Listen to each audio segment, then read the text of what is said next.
गृह मंत्री अमित शाह की हरियाणा को बड़ी सौगात मिली है। रोहतक में गृह मंत्री ने डेयरी प्लांट का उद्घाटन किया और कुरुक्षेत्र से 825 करोड़ की 19 परियोजनाओं की शुरुआत की है।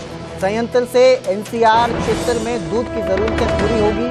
डेयरी संयंत्र से करीब 1000 लोगों को रोजगार मिलेगा। ये भी कहा गया है अमित शाह की तरफ से कि डेयरी प्लांट के खुलने के बाद रोजगार के अवसर भी और खुलेंगे लोगों के लिए।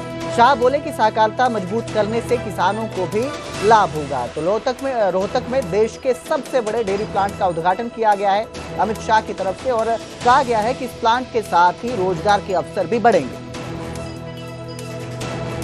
2014-15 में केवीआईसी का टर्नओवर, खादी ग्राम उद्योग योजनाओं का टर्नओवर 33,000 करोड़, 33,000 करोड़ की बिक्री खादी के कपड़े और ग्रामोद्योग की चीजों की होती जो खादी से जुड़े हुए,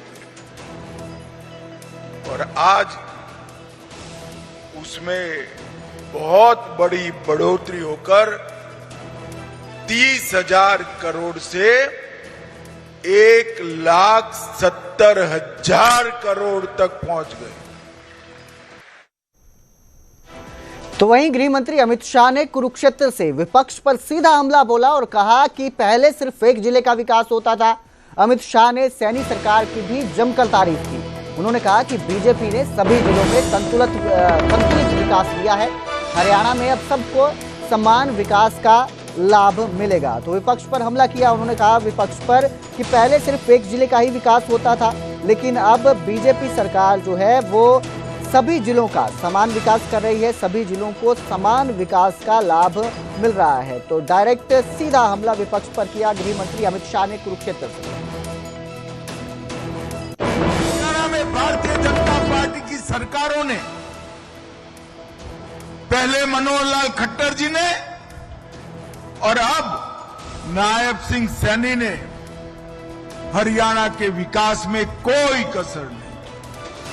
वरना हरियाणा तो ये प्रदेश है जिसमें कहते थे कि एक सरकार आती है तो एक जिले का विकास होता है और दूसरी सरकार आती है तो दूसरे जिले का विकास होता है। बाकी का हरियाणा लाइन में ही खड़ा रह जाता है। पहली बार भारतीय जनता पार्टी ने इस संकुचित दृष्टियों से मुक्त होकर हर जिले की और हर जाति बिरादरी की सरकार देने का काम हमारी भारतीय जनता पार्टी ने।